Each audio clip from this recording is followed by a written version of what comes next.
this is an interesting interview for me. This is an interview that follows 3 years of diligence and following the Lemonade story, probably a few thousand hours of work, genuinely, reading the transcripts of the calls, following the company, the progress, what's been going on.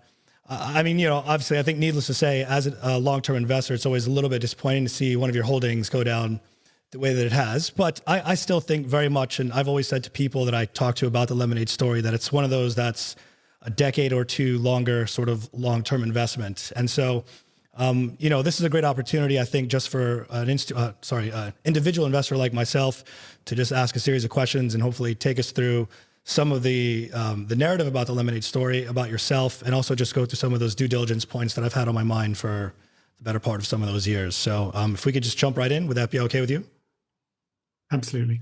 Okay, sure. Okay, so just to start, Daniel, if you could introduce yourself, lead with basically your early years in law, when you left law, your journey from law, and then going to Power Matt and up to that point where you left. Wow. Okay, sure. So I'm London born and bred, as were my parents. Before that, all of my grandparents were refugees from World War II and the Holocaust. They made it from other parts of Europe to the UK. But at a young age, I left the UK. My father studied at Stanford and worked for a while at HP. So I spent some of my toddler years in Palo Alto, a place that I would return to later in life. And then we came back to the UK. Then my parents started kind of a move to Israel, which they ultimately reversed. But I spent a few of my childhood years in Israel as well. And my secondary schooling was all in the UK. When I finished high school, I came without my family to Israel for a few years. I studied here. I served in the military. Met my wife-to-be, Daniela, although she's English from around the corner where I live in London, but we kind of met and dated while we were both students in Israel. And then went back to the UK, got my law qualifications. She became a psychologist. We married and we moved to Israel, made that our home, except that twice since having moved to Israel, we relocated to Silicon Valley. So I've lived in Silicon Valley 3 different stages of my life and worked there extensively, lived in the UK extensively. We currently call our home Jerusalem or Israel. And we have 3 boys. The youngest is about to turn 21, so they're all pretty big. 1 grandson. That kind of covers it on the personal side. Professionally, I did qualify as a lawyer. I worked in a large city law firm in the mid-90s and didn't hack it for long. I started my first startup in 97, threw in the law, and so I consider myself a recovering attorney. I've been clean for a long time and did that for 5 years. Sold that company in late 2002 in what was a disappointing exit. Long story. One day we can delve into that. Moved to a company called M Systems, where I ran marketing and business development for what was known as the Disk on Key division, but it's really the USB thumb drive. It was the company that invented the USB thumb drive. Oh, yeah.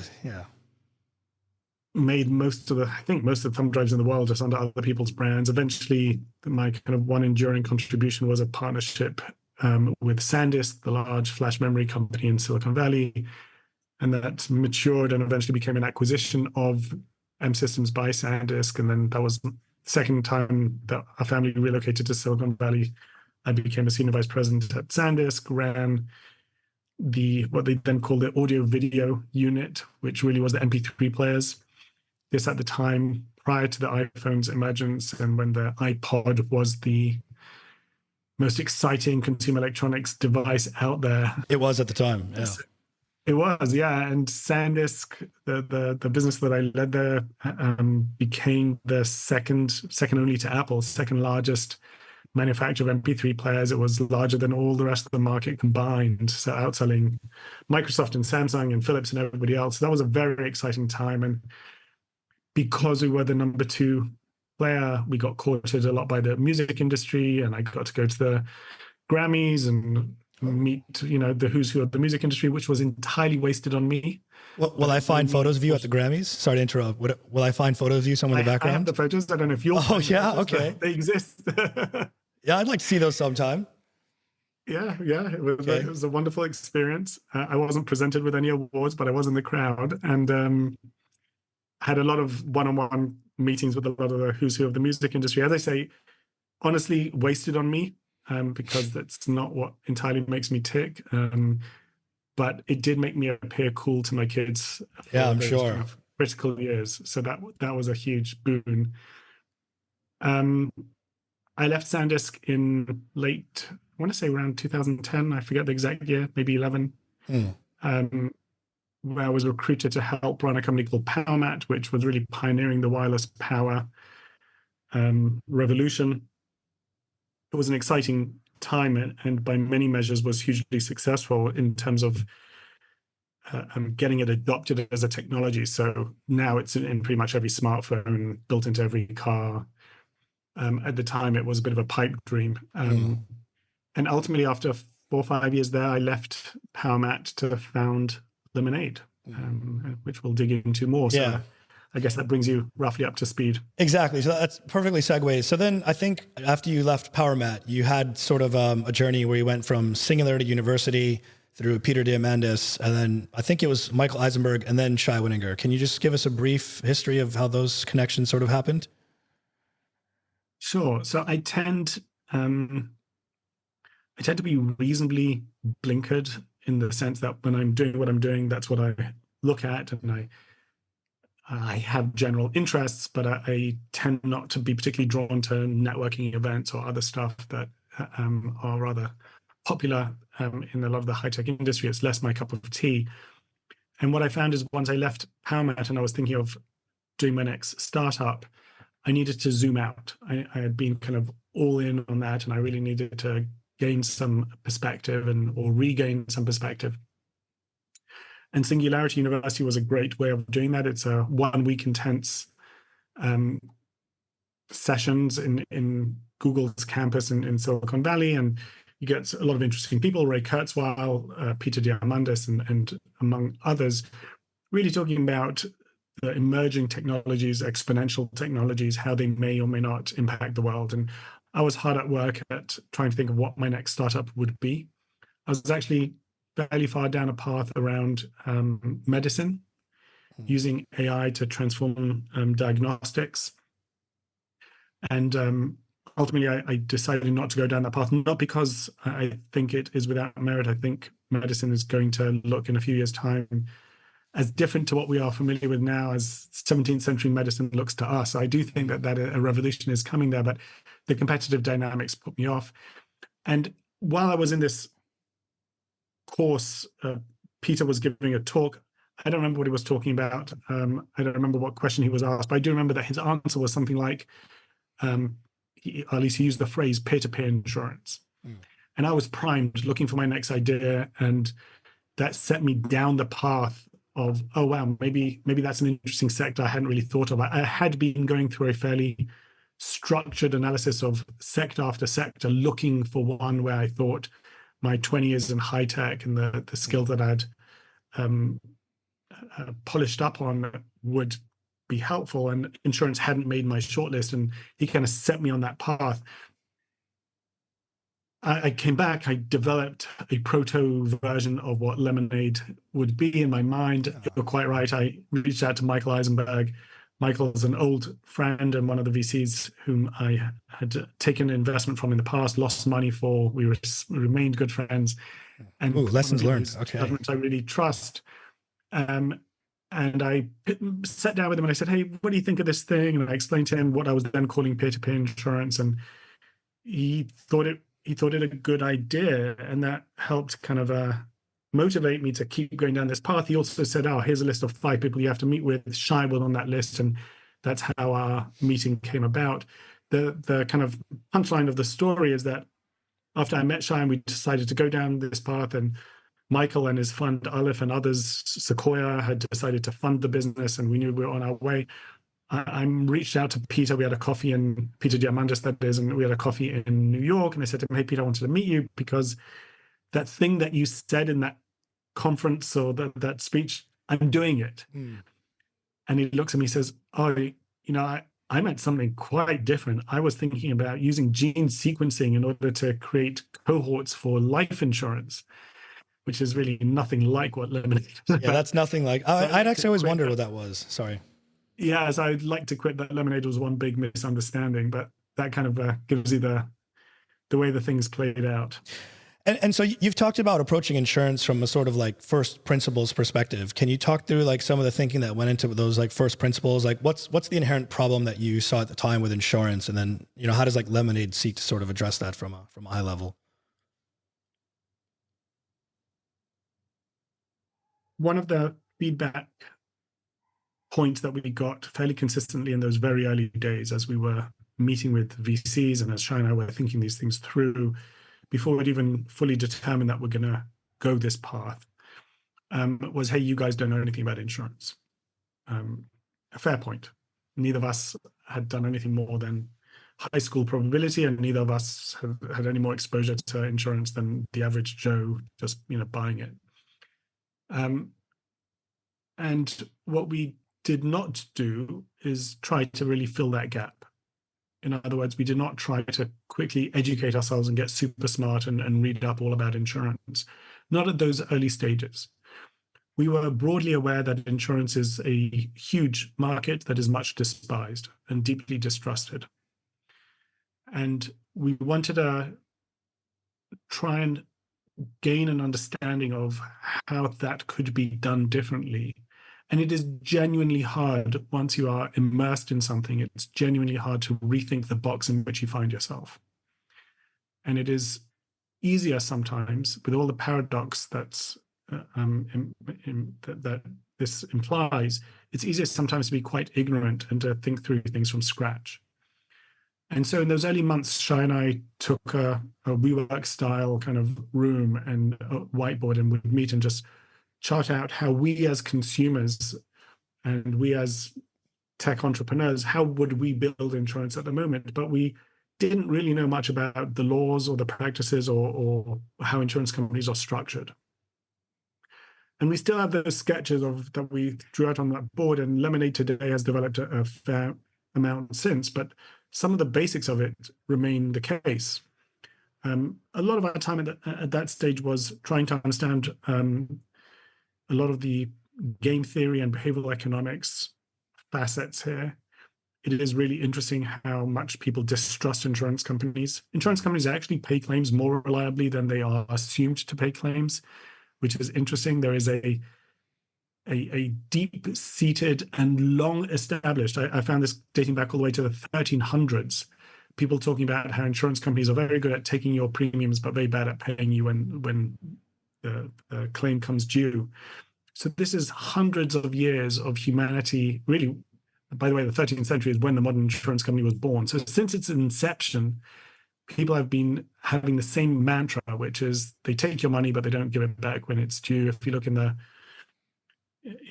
survey after survey, dinner talk conversations, historical sources, crowdsourced dictionaries, that they all come up with the same thing pretty much.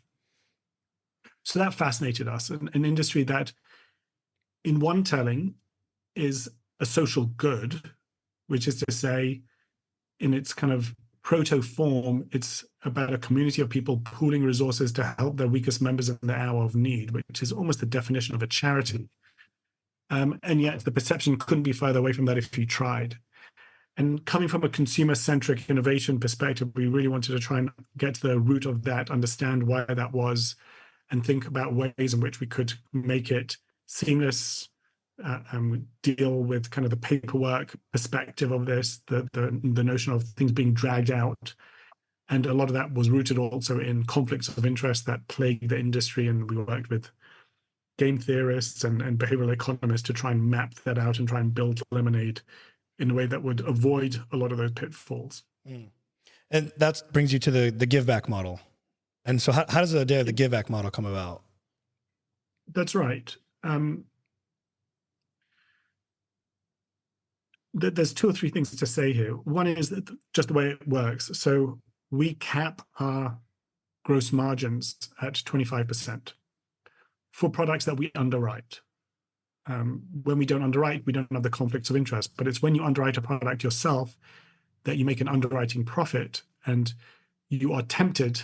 One is tempted, certainly the incentive structures are such that if I deny your claim, you are poorer, I am richer. And that is the heart, that is the crux of the conflict of interest, real and presumed.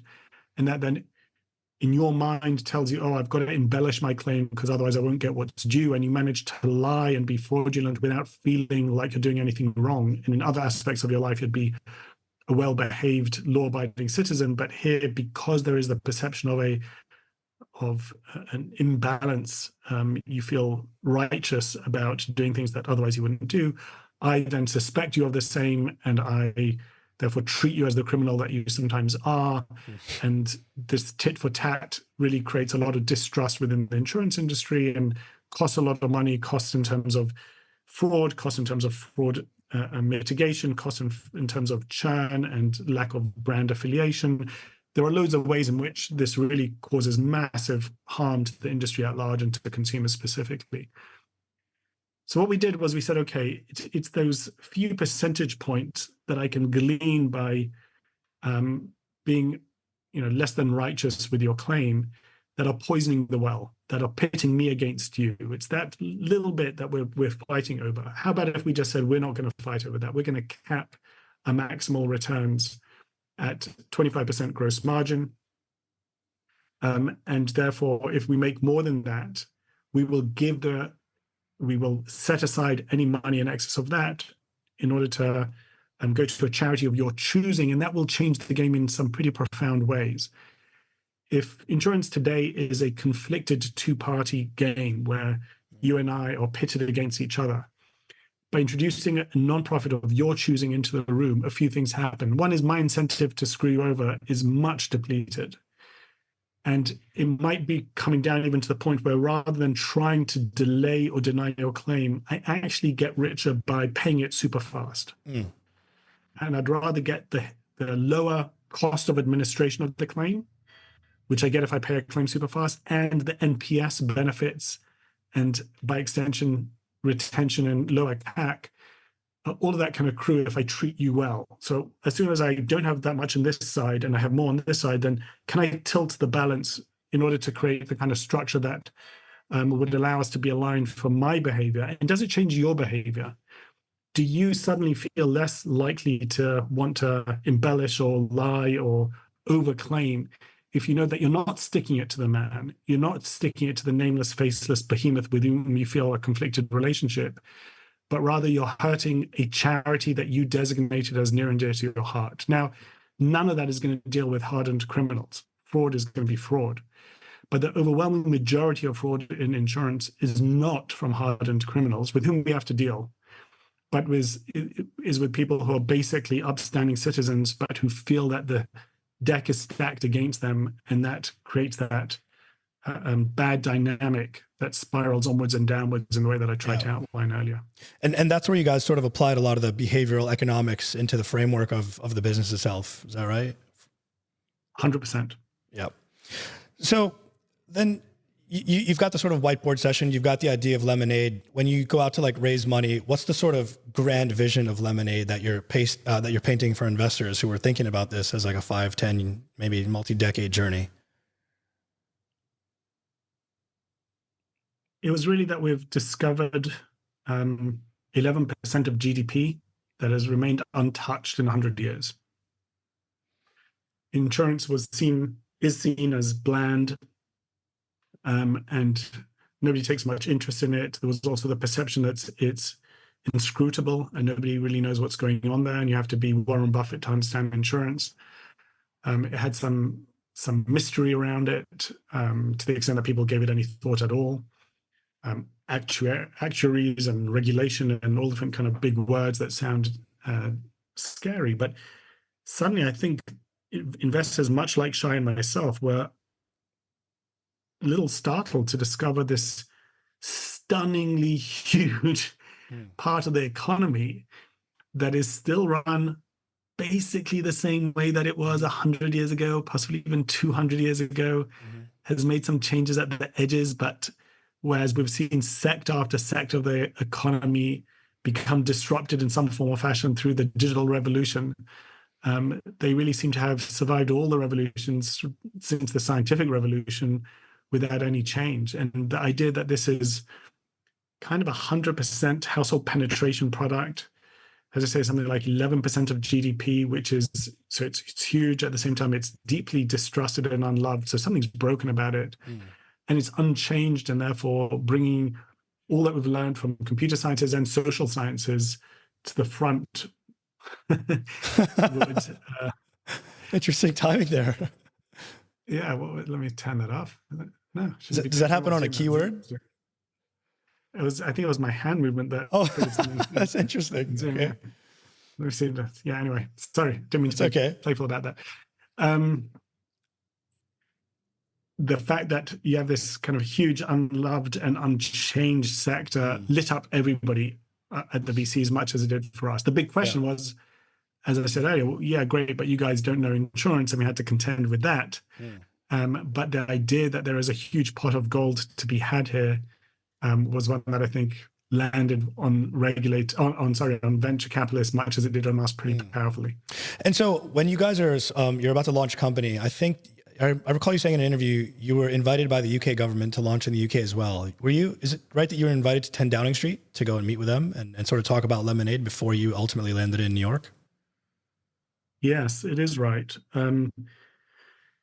We had a hard time with New York in those early days. They are our primary regulator today, and we have a very good relationship with them. But in those early days, it was very tough. And we were just two guys and a dog, and we're trying to create an insurance company, and we didn't have much of the credentials that usually come with that.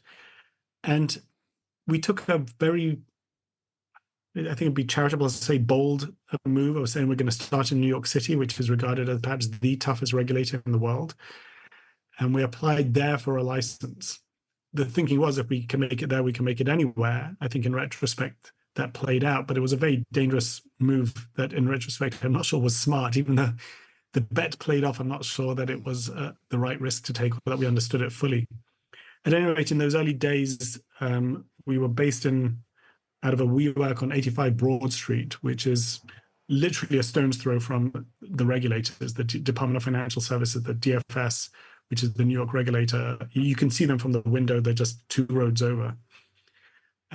And yet they wouldn't take a meeting with us, and everything had to be done through kind of lengthy paperwork. We would send in our papers. We would wait 2-3 months for a response. And instead of getting a yes or no, it would be a series of follow-on questions, some of which we didn't even understand, and we'd call them up and say, hey, can we just come over or just discuss? No, everything had to be in writing. So then you start another 2 or 3 month cycle. And the months were just slipping away. And our confidence that we were ever going to get out of that rat hole kind of thing was slipping by the day. Our money was running out. We weren't getting any closer to launching as far as we could tell. So we did begin to consider plan B. And London was plan B. So, it's one of the financial centers of the world. It has great relationships both to its west and to its east. So, both to the continent of Europe and to New York and America. And they were very, very welcoming, and they invited me over. And yes, I went to 10 Downing Street, and it's one of those famous last words because I was meeting in 10 Downing Street, and they're like, we're very excited to work with you. And we've just got this, and they were explaining how you get a license in the UK, you can get all of the European Union included in this. And there was a little asterisk, which is we just have to get over next week's Brexit vote. And then, anyway, we know how that next week's Brexit vote played out. So London became suddenly a lot less attractive for us. But yeah, that story is absolutely true. Yeah. Okay. And so at the company's founding as well, I could be wrong about this, but you guys have almost had this like Bezos like focus on customer centricity. Was that sort of a part of the founding principle of the company to always like delight customers and build that really long-term relationship? And so there was also, and then there was also your I don't know if this was the sort of aim at the outset, but to capture customers at the low end using like products like renters and pet. Was that also part of the initial focus of the company right at the outset back in 2015, right? Yeah, so our formulation of our strategy has shape-shifted a bit, but its core has been fairly constant. Number one, if you think about a hierarchy, both in our brand messaging and in our strategy, and number one has always been technology. Building a company upon a digital substrate, building it from brass knuckles, doing all the hard work of building out the back and the front end, the algorithmic work, and the conviction, which has only grown over time, that doing so will allow us to win at insurance, not only by delighting consumers and creating an incredible user experience and paying claims in seconds and all that good stuff, but also that ultimately we will win at the plumbing of insurance, at the data-centric, hard actuarial work of predicting risks, and that all of that falls out from a technological infrastructure properly built and contemporary and with the appropriate focus. So it was always number one. Number two, we spoke about at length, who is the customer that we're going after? And we tended to skew young and tended to skew to first-time buyers of insurance, and that remains the case, with a view that this is a kind of a low-end disruption, where you're appealing to customers that incumbents want the least and can service less well. Because of our digital architecture, we can sell a $5 a month policy, and it will be very profitable for us. And a broker-based business or more traditional businesses, there's just no way to do that. And that consumer who's buying at $5, $6, $7 a month is also going to be younger and more digital savvy and less familiar with the older brands, and therefore everything comes together optimally for first-time buyers of insurance. Great risks, great people who are going to grow with us, people who 6, 7, 8, 10 years down the line, Chubb is going to want very much. But today they're an intern at Google. When they become a senior developer at Google, others will be fighting over them. But by then we will have delighted them, outperformed their expectations, and they will stay with us for life. So that was a core plank of the strategy, and it remains the case, absolutely. Now, we're not strict on it in the sense that we do sell products like homeowners insurance and car insurance as a first port of entry, but our advantage is still most pronounced at those products like pet, like renters, which tend to be first-time buyers of insurance. Yeah. So, I mean, that kind of segues us nicely into the meat of what I want to talk to you about, which is the technology. So beyond the fantastic, I think, business model that you guys have with the sort of shifting of the bilateral to the trilateral relationship with the Giveback, trying to find like the younger customers, having a sort of digital centric experience and delighting the customers, there's really the technology that you guys have that underpins the whole thing. So can you give us a sort of, and I was talking to Matt Smith, I think he was an analyst. He was on the last call. We were having a chat. He's like, one of the reasons I'm so bullish on Lemonade, and I think he articulated it quite well. He said it was something to the effect of like, they're just applying AI in so many different facets of their business in a way that you're not really seeing with any other business. And just given the fact that they've started this thing in 2015 from the ground up with this totally digital infrastructure, there's just like opportunities abound to apply AI in all these different areas. So I guess with that in mind, can we sort of talk through like, what are the different applications that you have for AI? You've mentioned the bots like Maya, Jim, Cooper, who's like your internal Jarvis. I don't know if you have any more. I don't know if there's any more you can talk about, but can you give us sort of like overview of all those different applications of AI across the sort of insurance business that you guys have? Gosh, yeah.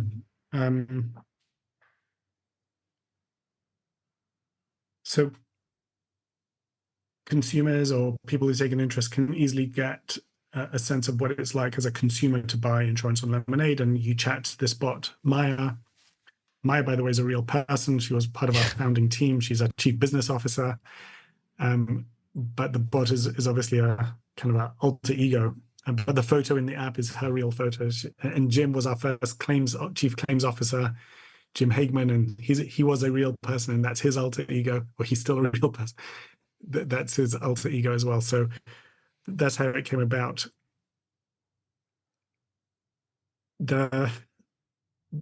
The company built really everything from scratch. when I say everything, there's always going to be, we didn't reinvent the HTTPS protocol, and we host on AWS. There are foundational things that we don't see any advantage in rewriting. But when it came to the policy management and how we do all of the internal work and all the customer-centric work, all of that was built nuts to bolts by our own engineering teams in-house. And early on, we didn't understand quite how powerful that was, simply because we hadn't come from insurance companies ourselves, and the difference was very profound but wasn't very obvious to us. One story that I've told and that kind of stuck with me is we launched Lemonade in September 2016.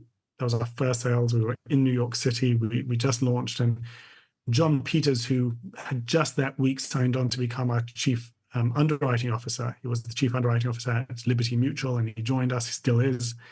All these years later, it was his first 2 or 3 days on the job, and he was looking at the sales. We had this huge digital map in the room on a TV screen, and as people were making sales, you could start seeing dots appear on the map as people bought policies from us.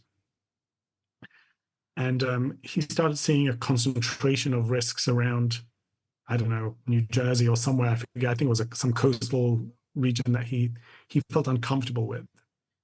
He says to me, Daniel, I don't like the way we're doing that. I'd like to change something. I said, sure. There was one of our head engineers, and it was Moshe. And I said, here, why don't you tell Moshe what the changes that you want? And he says to Moshe, listen, what I'd really like is that no more than 5% of our premiums or 5% of our policies, I forget which one it was, shouldn't be within whatever it was, 5 miles of the coast. I forget exactly what his guidance was. And Moshe's writing it down. And John says, is that okay? And he says, yeah, I've implemented it. He says, what do you mean you've implemented it? So, well, I just made the change and I pushed it into production. And that blew John's mind. He said, he comes, and Moshe was a little startled. He says, sorry, do you want me to undo that? And John says, no, that's great. And he comes to me and says, listen, I wanted to know, at my prior employer, it would have taken us 9, 10, 12 months to recognize that we have an issue that needs resolving. The concentration issue that I just discussed. And then it would enter the budget discussions for the next year about whether or not this is a change that warrants going to the IT firm that we use and including it in the RFP that we submit to them to make these kinds of changes. And being able to do that kind of thing at that kind of pace, those kinds of changes, we've understood increasingly over time, doesn't simply mean that you solve things faster. It really changes the whole nature of how you underwrite risks and the pace, the risks you're willing to take, because if you can catch them quickly and correct for them in a short cycle, you just conduct your business in a different way. Now, coming back to your question, we now use kind of digital infrastructure and specifically AIs in everywhere. So it's been spoken about at some length, and we can delve into how we have about 50 or more machine learning models that combine to afford us a fairly textured and deep insight into the predicted behaviors of every prospect that comes to Lemonade. How likely they are to churn and when, and how likely they are to claim and how much, and how likely they are to cross-sell and to what products. So we've got a series of AIs opining and providing unified and, as I say, fairly deep and increasingly precise insight into what customers we want, what campaigns are working, what products we should be pushing. So if you just think about the flow, the flow of a customer's lifetime with us, they start by doing a search or being targeted by an ad. They come to our website. That's where it begins. And with every interaction, we are assessing and updating our estimate of their LTV. Then they come to and they're chatting with Maya. They then decide to buy a policy. Just before that, the AI will have decided what recommendations to make to them. So which coverages, what defaults to put in place, what deductibles. So already we're trying to match the product to them perfectly. It's seamless to you. You're just having a chat with Maya, but behind the scenes, that intelligence is trying to craft something to you that will hopefully make sense to you and to us, promoting products that we want to sell to you and that we think you're going to want to buy. Then either before you purchased or after you purchased, you will have questions. So either you want to inquire about coverages before pressing the button, or you post-acquisition, your landlord says that they need a copy of the contract, or 6 months later you're moving and you want to move your insurance with that, or you have to add other people to as insureds on the policy, or there's so many different questions that people come up with around their policy. And again, you will be interacting first and foremost with an AI when you're doing that, whether you're sending an email or whether you're doing it in the app. So a lot of our customer support is handled that way. Historically, about a third of all customer support, start to finish, were handled without any human intervention. With the emergence of Gen AI, I think we're going to be able to push that number dramatically higher. So far, we are seeing a lot of success with that. But just sticking with this narrative, then you've bought a policy. You are now going to make a claim at some point. And again, you'll be interacting with an AI. So 98% or so of our first notice of loss is taken by the AI. It's analyzed. The AI will decide what follow-on questions to ask you, what documents to request of you, whether or not you need a police report, in which case you'll just scan it from the phone. If they decide that there's risks involved, or they see flags go up, they might tell you that they need to schedule an SIU visit, which is the Special Investigative Unit, and they'll try and schedule that. And close to 50% of our claims are handled that way without a human ever getting involved. And when humans do get involved, a lot of the work has already been done for them, because the backend system that we've built, I said, anybody can see our app. Not anybody can see our backend system. In a way, our backend system is more impressive than our front end. It's much more different to what exists in the insurance industry than our app even is. And that's where the power of these systems becomes visible to our employees. And we really are able to achieve levels of efficiency around employees and how productive they are, because we think of them as having a kind of a super suit, an Iron Man suit or something like that, that allows them to do so much more because of it. And indeed, when that claim is made, if the AI, for whatever reason, doesn't feel that it can authorize payment instantaneously itself, it will then direct it to a particular claims professional. It will pop up in their Slack with a deep link to a dashboard that will show them everything about the claim. They'll see the history of the customer, how they came to us, the video that they uploaded, all of the forms that they uploaded, and why it is that the AI didn't pay it directly. So it'll allow them to either say, oh, that's fine, and approve it with one click, or, oh, that's something I better dig into. So in a sense, the 50% number is under reporting the impact of AI, because it's very impactful for the remaining 50% as well, not just for the ones where it handles everything start to finish. And then beyond all of that, so that's kind of the customer flow. But if you think about so many other aspects of our business, we now have AIs working in HR.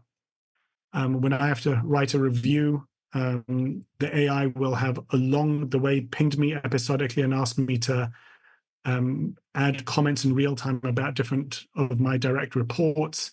It will, when it comes to writing a review, it will send out notifications to other people and solicit their feedback. It will even produce for me a first pass or draft of a review for my employees.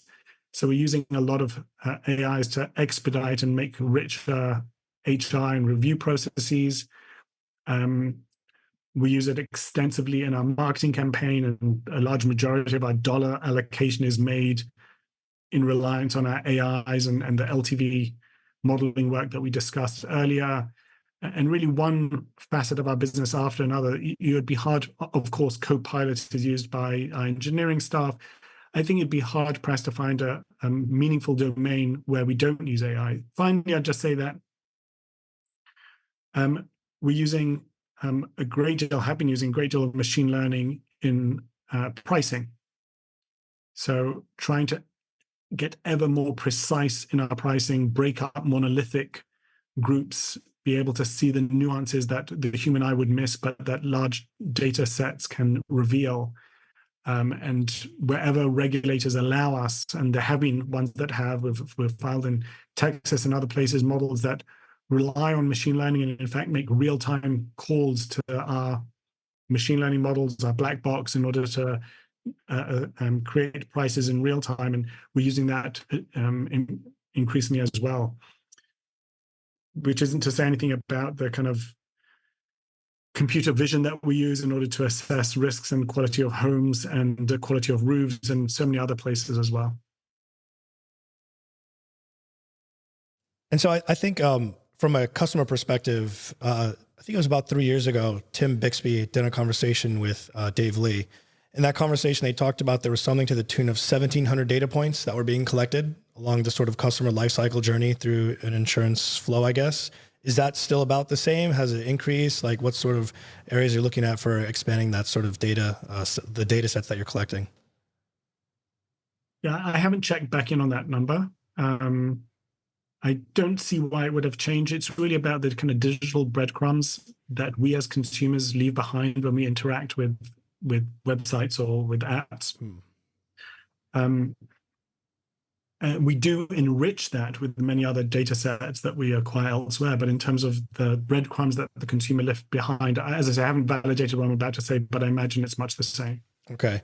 And actually, you mentioned that, so I just wanted to quickly touch on that. These like data sets that you acquire separately, are you at liberty to talk about what those data sets are? How do they sort of enrich the information that you're getting from this, customer workflow?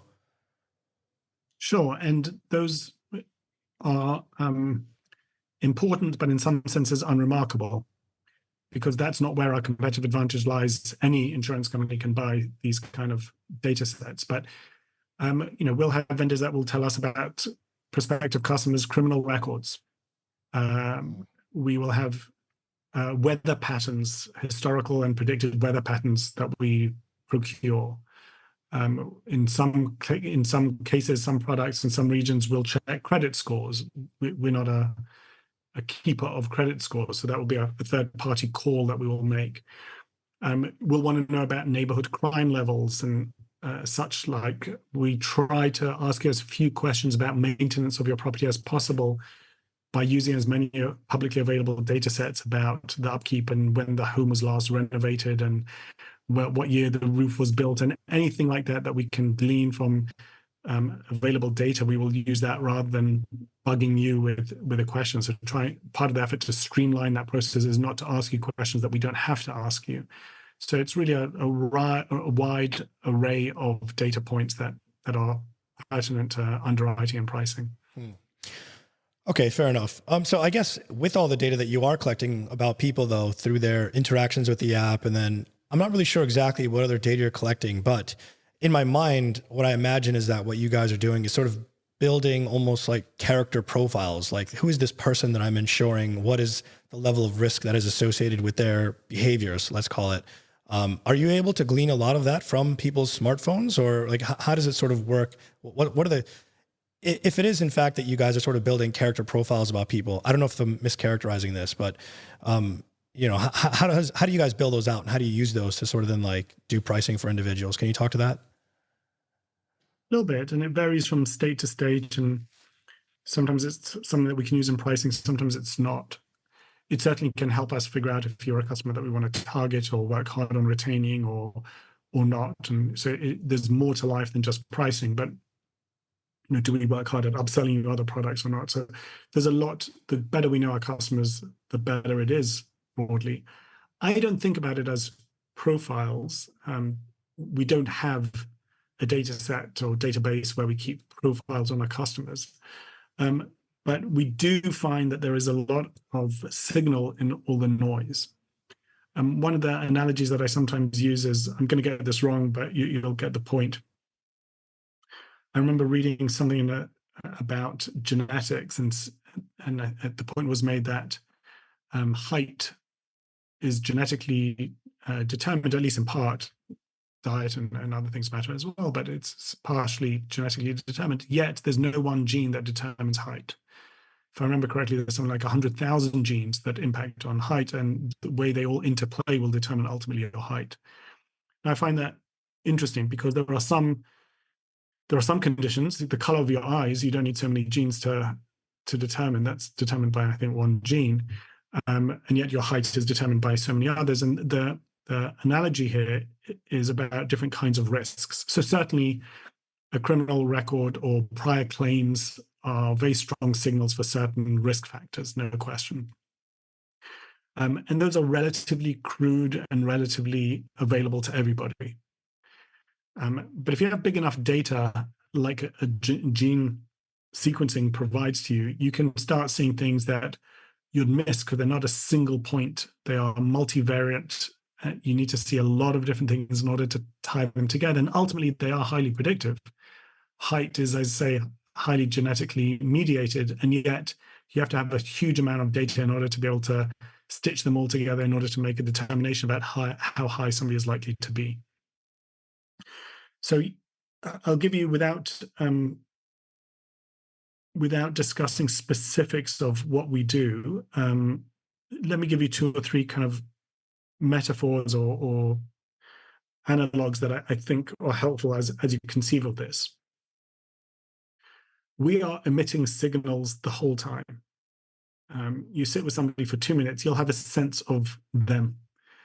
Are they good people, bad people, kind of crude distinctions, aggressive, not aggressive, friendly, smiley, fake or real? You'll subliminally be making assessments about the people that you interact with very, very quickly and with some degree of precision. You know, the book Blink back in the day was all about the uncanny ability, which sometimes goes wrong, for humans to assess situations very, very quickly. And really what that is, if you think about it in neural network terms, you don't have an artificial intelligence, but you do have a neural network, and you have real intelligence. And you've seen patterns that you can't even put your finger on, but your own algorithms have been trained through years, and you're able to detect things through your own neural network that ties together and gives you a likelihood that this person is X, Y, or Z.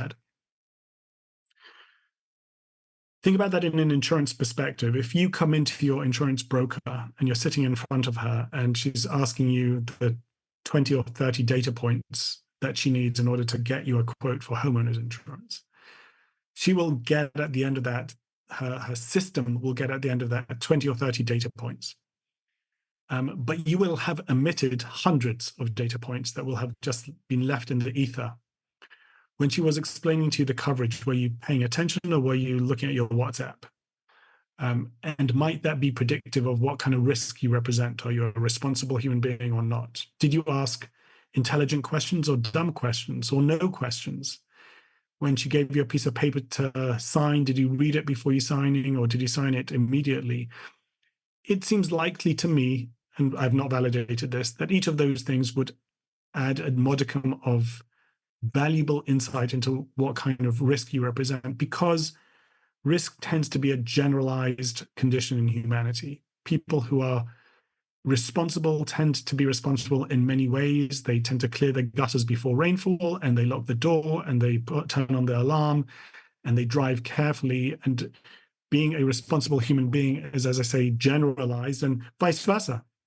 People who tend to be careless and reckless tend to be careless and reckless in all assets of their lives. And therefore, any signal that you can pick up would be valuable. Now, in the traditional world of insurance, those signals, as I say, may be emitted, but they're not captured.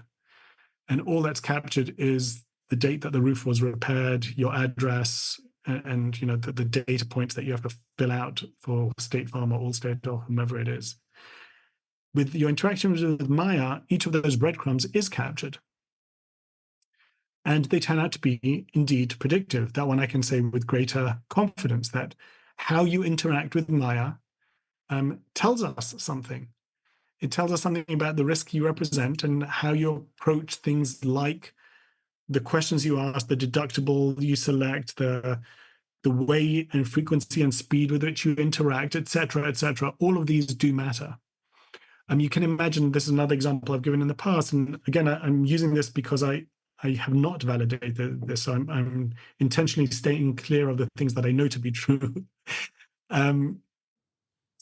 You can imagine that which Google ad search word you use to get to Lemonade matters. I would imagine that people searching for good insurance versus people searching for cheap insurance may genuinely represent different risks.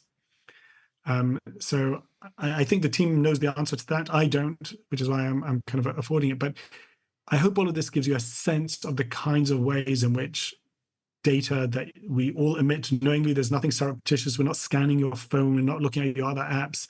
We're just interacting with you.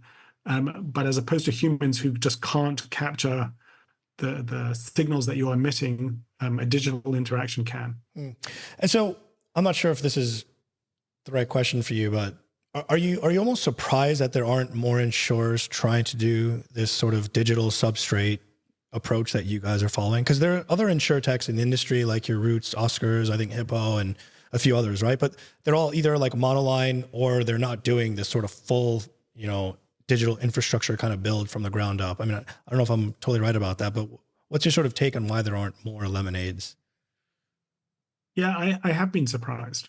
I have. And I think it depends at what stage of the last 8 years you asked me that question. My answer would vary a bit. But early on, we assumed that everybody's going to be out for us and we've got to run like hell to stay ahead of the crowd. And maybe that was true for a while. And curiously, I think us and Hippo and Root were all founded around the same time. Yeah, I think so. Within a few months of each other, which is a curious thing. I'm not sure I know why that is. And we didn't know about them when we were founded, but we wanted to rush and had the sense that, wow, we've discovered this huge, as I say, 11% of GDP, and we're going to rush and capture it. Looking back a few years later, we're like, where is that crowd that's meant to be running after us? And it has been a surprise to me that not more insurtechs arose. And that was a surprise in the kind of intermediate stages there. This is when things were looking great as the industry, especially when we were raising, even before the IPO, raising a lot of money, getting a lot of coverage. And then what happened, I think a lot of companies did start to mushroom. I would have meeting after meeting where a VC would say to me, oh, I just had the pitch for the lemonade of, and everybody's talking about the lemonade of Spain, the lemonade of this, the lemonade of travel insurance, the lemonade of whatever. And lemonade was a shorthand for a great outcome for an insurtech company, and therefore it was being used as a shorthand, as I say. And Still then, of is. course, we IPO'd and the stock price did what it did on the upside. And I think that would have, did in fact, not just would have, but did in fact create a huge interest in the sector, a lot of entrepreneurs, a lot of VCs. And then the music stopped. And the stock reversed, and we went down from 180 to 18, so 90% decline. And maybe we'll talk about this more if you want to or not, but actually strategically, and I don't mean to sound callous to our investors who lost money, but strategically for the long term, that's not a bad thing for Lemonade for a number of reasons. But one of them is the music stopped for all these potential competitors who are telling everybody, hey, we are the lemonade of. And suddenly the funding dried up and all of these companies went bust, offered themselves for sale. We end up acquiring Metromile for a song, really fantastic acquisition. We end up paying less than the cash that we had in the bank.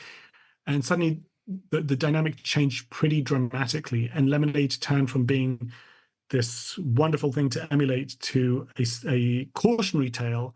And nobody dared say, oh, we are the lemonade of. Yeah. And therefore, it's not a surprise to me that in recent years that has stopped. And indeed, I think that, which is why I'm saying strategically, I think that we no longer need to invest as much as our least rational competitor or best funded competitor. It's much easier to build a durable, valuable, long-term business when you don't have that kind of frothy expectations and the ease with which competitors can just mushroom up. So in that sense, I'm not sorry that all of that happened. And we'll circle back to this, but you also at the time happened to raise $1 billion for the company or thereabouts at literally the peak of the market, which, I mean, you couldn't have asked for better timing from a dilution perspective to get that much money for the company. You all but assured the future, but we'll circle back to that because there is a whole section on investor relations that I want to touch on. But to try to sort of put a bow on some of the sort of like technology and the infrastructure stuff that we're talking about right now. I think one of the most advanced models that you guys have, correct me if I'm wrong, is the sort of LTV, right? And you've been through several generations of it. It finally came to production. I think it was 4. So sort of like your GPT-4, this is like LTV-4, and you've since iterated to, I think you're at 9 now, if I'm not mistaken, right? Shortly, yeah. And so can you talk 8 is through in like, production, 9 going there soon. okay, perfect. So with each of these models that comes out, what is it exactly that you're getting from the iterations? Is it just more granularity, or is there more to it than that? Broadly, it is. It's more granularity. And there is also more to it than that. So LTV6 had no car in it, for example. We just didn't have the data to make car predictions, so we were more focusing on other products. Now, having incorporated the 4 billion miles of data from Metromile, LTV8 is able to make LTV predictions for car customers as well. With the rise of inflation, we added a discount for the time value of money into the LTV, and that came along maybe an LTV7 or something like that, so that we were adding features in that sense. I think it's around then also that we added some more sophisticated cat modeling. LTV6 had rather rudimentary cat data, and we've enriched that a tremendous amount. So it gets informed or fine-tuned by our own experience, but also from us just building new features into the models as well. And so there's, I guess this applies to your models as well, but in like large language models, there's this whole idea of like pre-training and then fine-tuning. How does that sort of, do your models follow the same sort of approach that you have to go through in order to sort of get them to where they are now? Yeah, I'm not a data scientist, so I'm liable to misspeak on the exact methodologies of the training. But yes, broadly speaking, we use our historical data in order to produce, to act as a training data set. And then it will then make future predictions, which we will then hold it accountable for. In our last quarterly earnings, we shared some information about a couple of cohorts from last year and the LTV predictions that they made and how reality was affected. And you'll note that we didn't include in them earlier cohorts because that was muddied data, in the sense that those cohorts were part of the training data set themselves. So you can be overfitted if you kind of do that. You can find yourself fitting perfectly to historical data because it is the data on which you are trained. So the real test is once you use those data to make future predictions. So far, so good in that regard. Okay. Are there? Okay, sorry. One more question on the LTV. Is it fair to say that now at this point, these models give you an ability to almost like cherry pick your customers in a way that almost no one else can?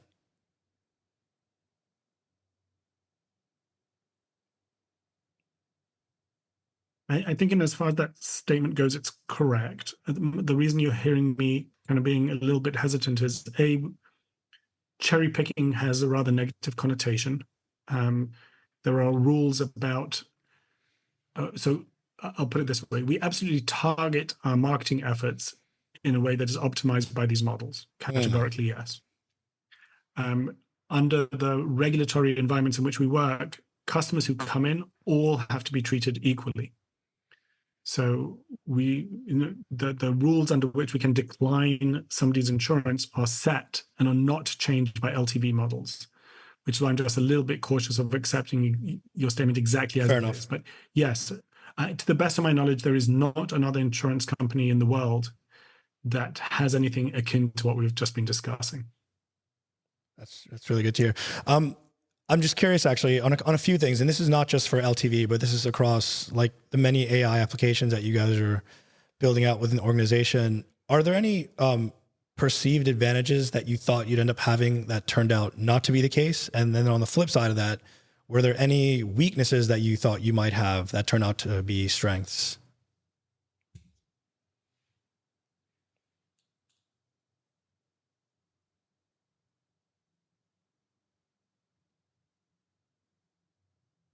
I guess there are 2 or 3 things that hamper our models that I don't know that we didn't know of their existence. I think we did, but maybe we didn't realize just how big a deal those lacunas are. So one is natural catastrophes. There's something disheartening about being able to predict user behavior with unparalleled precision only to get struck by a storm that you couldn't see coming. So that's one. A second one, which has been particularly pronounced in the last 18, 24 months, is inflation. Again, these fine-tuned models that give you unparalleled precision in an era where your losses are really coming from the fact that inflation has just raised prices, that muddies the water and really overwhelms the precision, because you're going to end up with bad results no matter how good you are at this stuff. So that would be a second one. A third one is, with some regulators, not all, to what extent we're able to, A, utilize the full breadth of our capabilities, and B, do that at a pace that is relevant. So if it takes you a year and a half to get something approved, does that erode a lot of the advantage that the models offered in the first place? So I think those are the kinds of things that we weren't oblivious to, but maybe we didn't, well, certainly inflation we didn't see coming, and some of these things we didn't see coming. Having said that, I think that all of those in the long term are okay. Those are things that hamper everybody in the industry, and the competitive advantage starts where the equalizers end, if you know what I mean. So those are things that hurt everybody, and they will get resolved at the level that they need to get resolved. Inflation is resolving itself. Regulators are adjusting. And as we emerge from the last 24 months, which has really been all about adequacy of rates, people haven't been focused on the accuracy of rates. How do I distinguish Neil from the guy standing next to him and price them differently? That has been overwhelmed by, hey, I just need to take 30% increases on my prices, and that's more urgent than that nuance. As we emerge from that era, and we are emerging from that era, I think those advantages of ours will become more and more pronounced. Does that make sense? Yeah, no, that makes sense. I'm just trying to think of which direction to take it in from here. Because I do want to talk about a lot of the products, and you mentioned CAT before, right? This is an area I want to come back to, but I'm just wondering if I should skip into some of the other. Actually, sorry, just one last point on this AI and technology front. Obviously, you guys are looking at automating the organization as much as you are for underwriting and all that other stuff, all the other stuff. What do you say? What would you say is like the biggest component of the business that you're operating that AI is covering, that's giving you the most sort of like leverage? Today, it would be customer support. Number one. Number two, in a hierarchy, number two would be claims. Those are the two biggest areas. We have more employees there than anywhere else in the company. So just in terms of automating those has the most dollar impact, and they are customer facing. And if I can give you an experience in 3 seconds rather than 3 days, I get the NPS benefit of treating you well, and I get the cost saving benefit of having it done by an algorithm. So those are the areas of the organization where the most leverage is to be found. Also, they are the least, left to their own devices, they are the least scalable parts of the organization. Our finance department, if we 10x our business, I'm not sure we'd have to add any employees to our finance department. It's the same. I'm not even sure we'd have to add any engineers. It's the same. The software once written can service 10 times as many customers. That's not true of claims. That's not true of customer support. Left to their own devices, they would grow at a linear rate with the business at large. And breaking that linearity is core to what we want to achieve as a business. So those are the areas that the focus is most pronounced. Yeah. And I guess those are the areas where potentially generative AI and vision capabilities from within that are giving you the sort of like most additional operating leverage now, right? Is that fair to say? That is right. Yes, absolutely. And so you talked about before, you had something like a third, I'm trying to remember the statistic, but you had like, yeah, about a third of our right? support. And you said, what was the target you guys are aiming for? Did you say that? I don't think I said that, but do you have a target in mind that you can speak to? I'll answer it directly. I think we should be getting as close to 100% as possible. I struggle, and I keep telling the team this, I struggle to think of a single thing that humans can do now in these kinds of domains that a machine shouldn't be able to do soon. So it may be a few years still. We'll see the pace of development so far has been stunning. So it may be shorter than that. And there may always be a subset of claims that for one reason or another, regulatory or other reasons, you can't have an AI do. But fundamentally, I struggle to point to any area where an AI can't. By the way, I'd generalize that point. I think humanity has to contend with the hypothesis that anything that you can do on protein, you can do on silicon. That any intellectual work that can be done in a human brain can be done in a computer. And that the one thing that people are quick to say, they say, well, computers can't feel. And that may be true, but people don't get paid to feel. Computers can feign feeling. They can sound empathic. They can look sad. They can do everything that we need. They can be great psychologists. They can be great at customer support. They can be great at lawyering and accounting.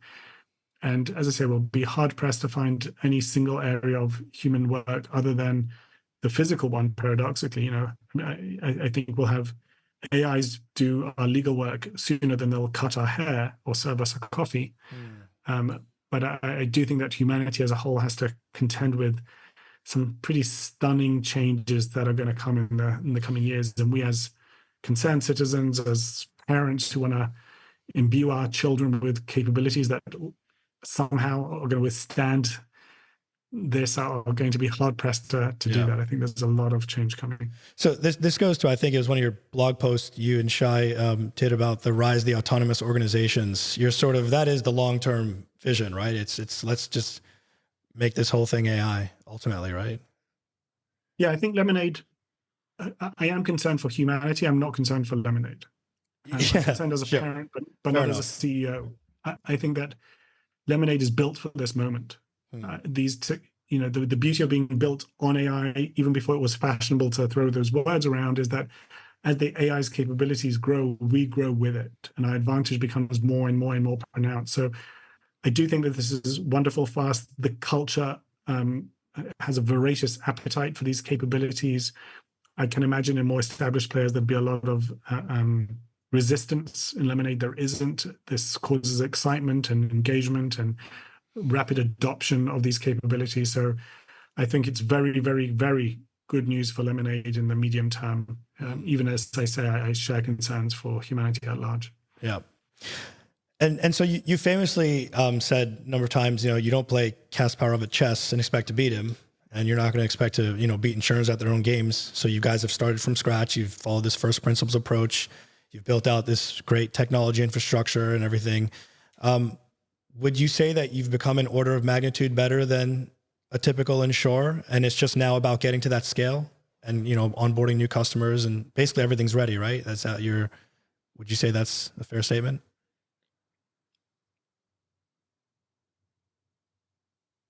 Yeah, we have work to do yet. So I want to be kind of sensitive to the fact that we have not yet seen all of this reflected in our financial results. And we're not yet profitable, and our loss ratios aren't where we want them to be. So I don't want to sound too self-assured, but my honest answer to your question is yes. I believe that we are on the path. I believe we are where we want to be. I had this conversation with the team the other day. I was doing a town hall, and people were chatting about where we are versus where we ought to be. And I did a quick survey of kind of some of the best known, most successful tech companies: Amazon, Tesla, Spotify, Twitter, Shopify, Salesforce, and just looked at how many years and at what kind of scale they became profitable. And it varies. Amazon was one of the quicker ones, 7 years to profitability. In today's dollar terms, it was at about $4.4 billion of turnover. Tesla at the other end of the spectrum took 17 years and was over 30 billion in turnover before it became profitable. And then you got a bit more of an average: Spotify, $10 billion in 13 years, Twitter, $2.6 billion in 11 years, Shopify, $3 billion in 16 years. And my point was, we're bang on track. It takes companies, ambitious companies that are trying to do something transformative, it takes 10, 11, 12 years to get to profitability. And profitability is not the destination. It's merely a milestone. And most of the value is created post profitability. You don't stop then. That's when the machine is flying. And that's when you really start creating stunning value. And that eventually gets reflected in stock price and rewards employees and investors who are along for the ride. But I think that the technologies that were built are getting smarter and smarter. LTV 6, 7, 8, and now 9 give us tools at the plumbing of insurance, not the cutesy stuff as others see it of, a fun app, but really at being able to predict risks in ways that incumbents cannot for structural reasons, and that must manifest as better economics over time. I think having a car insurance product where over 90% of our customers have continuous streams of highly precise and very nuanced data to us, not a 2-week trial and then it gets turned off, which only 4% of policies in the US do even that, but continuous data has got to manifest as better risk selection over time, better pricing, and better profitability. It's almost inevitable. And again, I don't mean to sound unduly cocksure or hubristic, but I just think it follows as a matter of logic. Yeah. If we don't mess it up royally.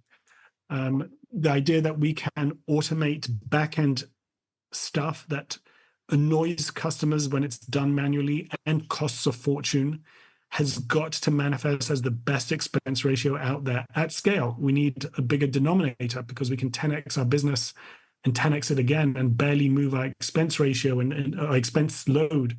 And that's when the ratio starts collapsing pretty dramatically. So I do think a lot of what we're doing is orders of magnitude better. Paying claims in 3 seconds has got to be the level of automation that we have. I don't know where incumbents stand, but in many pockets, we must be at least 10 times as good today. And hopefully, that will expand to others over time. So I like to think that along the axis, the kind of game of chess that we are playing, or ping pong, or whatever it is that we've chosen to play, that we are achieving in broad strokes what we set out to do. And while I think that is not yet fully visible, those who take the time and look under the hood will see reason to believe that as this machine as that flywheel keeps spinning, it will produce those outcomes in the fullness of time. I think that's the kind of thing that thoughtful investors like you, honestly, I think that's one of the reasons I was so happy to spend this time chatting to you, is because it can be frustrating when you see investors who just follow technical indicators or tend to kind of do a rough and ready, and to my mind, fairly crude comparison of us versus Progressive or something like that, without taking the time to study the differences and extrapolate from them. And then people like yourself who do, it's really gratifying to see. Yeah. And I really do see a pretty bright future for Lemonade, and that's honestly, frankly, why I've spent as much time on it as I have. I'm a little bit behind on the pacing of what we're doing, so I'm going to jump ahead if you don't mind. I wanted to go through a section where we go through all the different products that you guys are servicing, but I'm going to sort of try to find a way to go back to those as we go through the rest of the questions, if that's all right. But before we do, there's a whole section I want to cover on like sort of risks and challenges for the company, which you just alluded to. But before we do that, there's just something I wanted your help in addressing. So some time ago, there was an analyst from ARC. He sort of panned Lemonade, sort of suggesting like, oh, their reliance on reinsurance is concerning for us. I don't remember his exact words, but he said something to that effect. In my mind, I remember thinking this is so misguided, because the reason they're using reinsurance is to sort of pad themselves from losses while they're building out their infrastructure base and collecting that initial layer of data that they need to sort of bring down the loss ratios. Can you sort of speak to that? I don't know if my thinking is correct. Was ARC sort of misguided in saying, they're concerned about your over-reliance on reinsurance? Can you sort of just address that for us? Sure. I don't think of ourselves as reliant on reinsurance, not in the sense of it being a threat to the business. I do remember, I'll forget the details, but I do remember a few years ago, there was an unfortunate incident for Hippo, who at the time were an MGA, they weren't a full carrier themselves. And they had, I want to say it was Munich Re as their reinsurer. and Munich Re didn't like something that they were doing, and they pulled the reinsurance, and Hippo suddenly had to stop selling. I believe it was in the state of Texas at the time, because they didn't have the full stack themselves, and they were indeed beholden to a third party who was able to pull the plug at short notice. Lemonade is not structured that way. In all of the places that we operate, we can operate with or without reinsurance. We buy reinsurance because we think it improves our business, but the word reliance can imply something that's simply not true. We are independent. We control our own destiny. We buy reinsurance when it is affordable to serve 2 or 3 purposes, and they may be counterintuitive. I'd say last on the list of 3 is protection from shocks to the system, or protecting us from unexpected losses. And that sounds like a funny thing to say, because that's what people assume reinsurance is for, the downside protection. And it is, but that's not actually our foremost motivation. Our foremost motivation is capital efficiency. It's really about a fairly sophisticated play of seeing what capital is required in order to write lines of business, what our costs of capital are versus what's the cost of capital for our big reinsurance partners, and shifting around retained risks in such a way as to optimize our use of capital. I would have thought that for investors, that is something very attractive rather than daunting.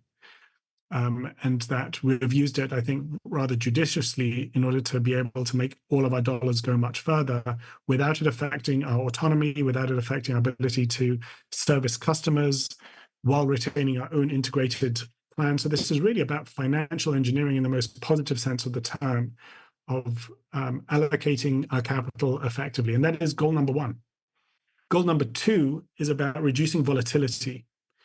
So even if on average a loss ratio is great, you as an investor may get palpitations about sudden bad results that were unexpected because the weather suddenly hit in some place. And what reinsurance does is allows you to flatten that out. Now, it turns out investors don't perhaps give that as much credence as we think it should get. Our Q2 results, we beat on EBITDA, we beat on top line, but there was a bad loss ratio. And there is a universe in which investors say, wow, this proves that the model works, because they had enough reinsurance that even though it was a once in whatever 100-year event that they were dealt with, they still beat on EBITDA. The top line and bottom line were beats. Why do I care about a gross loss ratio, given that they've procured reinsurance that really buffers them from the worst of that? That wasn't the perspective of investors, but you might have hoped that it would be. At any rate, part of our motivation in buying reinsurance is to flatten out some of that volatility. Ultimately, you pay a price for that. Reinsurers are there to make money, which means that over time you must expect to pay more to reinsurance than they save you in claims. But there is a benefit to be had in having greater predictability and less volatility that is of some value. And as I say, the third thing is just downside protection. How do you ensure that you don't get hammered by something? And today we need that far less than we did in the early days, which is why that's my hierarchy: capital efficiency, lowering volatility, and only third, downside protection. And so you've had these reinsurance partners for some time now. Like, how's the relationships that you've had with them sort of evolved? Are they sort of now seeing very clearly, like, oh, clear as day, your data advantage is like awesome, and this is why we're going to keep working with you guys? Is that, like, can you talk to that a little bit? A little bit. We do have very good relationships with our reinsurance partners, and they are the largest, biggest, and most highly regarded reinsurance players in the world. So folks like Hannover Re, who are really our anchor reinsurance partner for many years now, Swiss Re, these are 2 of the 3 largest reinsurance companies in the world. And yes, they, having spent a lot of time in Hanover with the leadership there, they are entirely bought in, and they are putting their money where their mouth is. They are riding this alongside us. So I think the short answer is yes, they see things very much in line with how we see things. Mm. And that's sort of, I think that sort of speaks to the fact that you guys, within this hard reinsurance market, were still able to get very similar terms, although you did make some exclusions. Is that also a fair statement? Yes. The world of reinsurance, at least with some of the players, is still very much reliant on long-term relationships, there are some reinsurers who are considered to be much more transactional, but the people that we work with are much more relationship and long-term in their nature. And therefore, even as reinsurance markets harden, we've been able to secure terms that, had we just walked in off the street, would not have been, if it had been more of an arm's length deal in the sense of not out of context of a long multi-year partnership, would have been much harder to secure. And still, for example, some aspects of our cat reinsurance we excluded, and I don't love that we did that. So hurricanes, we're going to retain in a different fashion, which wasn't the case previously, but the dynamic in the reinsurance market has been stunning. There were a few bad years in terms of results, which meant that a lot of money escaped or was withdrawn from the reinsurers. A lot of investors decided to seek their fortunes elsewhere. But it's at a time that insurance companies needed reinsurance the most, because they suffered all these losses and they suddenly felt, wow, we need the protection. So you had a massive supply-demand imbalance, and that led to a huge hike in prices. And when we looked at the hurricane reinsurance, which I would love to have, I just couldn't bring myself to spend what it would take in order to placate certain investors or others who felt the need for it. And I try to toe the line of using expected losses and the statistics to do what is statistically sound, albeit you can be unlucky and it can, in retrospect, have turned out to be the wrong thing. But the way it is being priced at the moment, we would pay about 20% every year of what 1 in 100-year event would entail. In other words, you pay that for 5 years, you've paid for a 100-year event every 5 years. That just does not make sense to me. That I don't think that, as guardian of our capital, that's the right use of our capital. And so we put a structure in place that allows us, through a captive cell in Bermuda, to reinsure ourselves and put our own capital there, which does give us the relief in New York from a lot of the capital requirements that New York would otherwise require. It does put more skin in the game or more losses on the line. But I think that unless we're very unlucky, it will prove to be the best use of our investors' capital. So I feel quite comfortable that we're doing the right thing there. Parenthetically, we've had a very good track record. It's a short track record in historical terms, but in recent years, the allocations that we have made for hurricane losses and wildfire losses have been spot on. We can't predict which quarter it will be in, but on a multi-year average, we have not been surprised by those losses, as opposed to certain winter storms like we had in Q2, which came out of left field. But so these are reasonably well understood perils. Yeah. Sorry to interrupt you. So that actually segues very nicely into sort of the next section on risks and challenges, and how you guys sort of look to navigate those. I would want to say, like, of everything I've studied about the company, it's that sort of risk management element in the very near term.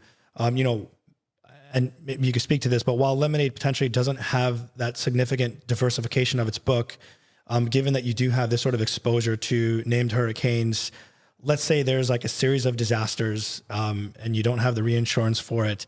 Lemonade ends up taking like a huge hit, and maybe you even get to the point of requiring recapitalization. This could like basically significantly dilute existing equity shareholders, maybe in the worst case, wipe them out. How do you sort of approach this? What's your thinking around it? Like, have you thought about recapitalization should the worst case scenario occur? If you can just sort of speak to this whole sort of topic with this exclusion in mind. Yeah, we do model these things out, as do our regulators, as do our reinsurers. You have to check the modeling with them. Sorry, just to interrupt. You have to run like these are sort of stress testing with regulators. Sure. And based on these kind of, absolutely, categorically, yes. And the surplus that we're required to set aside by regulators is in order to account for the proverbial rainy day, but it is meant to be sufficient under even very extreme circumstances. So the idea that there is a storm out there that could wipe out the company, you'd have to get to such apocalyptic level events that the least of your concerns would be your Lemonade shares. In any, even 1 in 1,000-year event or things like that, the Lemonade survives that. And that's the kind of stress test that all our regulators put us through anyway. So I don't want to say it's impossible, but no, I think that is a reasonable risk. We have seen some pretty nasty weather events over the last couple of years. The company has actually proven incredibly resilient through a series of things. COVID came and went. The stock market went bananas. Inflation has been once in a generation or multiple generation level of inflation. And something like 22 out of the worst 23 years of weather happened since the turn of the century. So we have seen some apocalyptic kind of weather patterns as well. And yet we've been able to weather that, no pun intended, pretty well. So yeah, I think the modeling, I think it's an understandable concern, but not one that's really backed up by the numbers. Our exposure levels are perhaps less than people anticipate them being. We are diversified both geographically and by product line. We have dramatically cut back on selling homeowners insurance years ago already in areas that are most afflicted. We've been fairly conservative in our underwriting. To give you a sense of things, fire scores, which is the likelihood of being caught in a wildfire in California, are rated on a 1 to 30, if I remember correctly, score. We stopped writing at a 3. So we are fairly conservative in terms of how, so we decline tons and tons and tons of business because we don't want to be writing business in massively cat exposed areas. So I do think that we have a reasonably sensible and cautious approach to our underwriting. And that the kind of a apocalyptic outcome that you're worried about is so exceedingly unlikely as to not warrant real consideration. No, that's very reassuring to hear, because I think I don't know if it's a misconception, but there's always a lot of talk about you guys not having adequate cat coverage because of all these cat events that we've been seeing, and that, that would take out the company. And we've also seen historically, right? Like there are some regional insurers that have gone under because of these like huge hurricanes that have wiped out, big areas. But it's good to hear you sort of address that in that way. There's a couple of things. So one of them is, if you're a new investor and you're doing diligence, there's two things that you'll commonly come across. One of them is people leaving frustrated reviews on Twitter or other platforms and comment sections. So that's one thing. And the other is Glassdoor reviews. Every now and again, you'll come across a very sort of like negative review about the company, and they speak to like various criticisms. And I think just like any company, there's going to be some problems. But if you had to speak to investors who are doing diligence and they're coming across these, whether it be complaints from customers through the claims policy or former employees, how would you sort of like address that for new and prospective or even existing investors?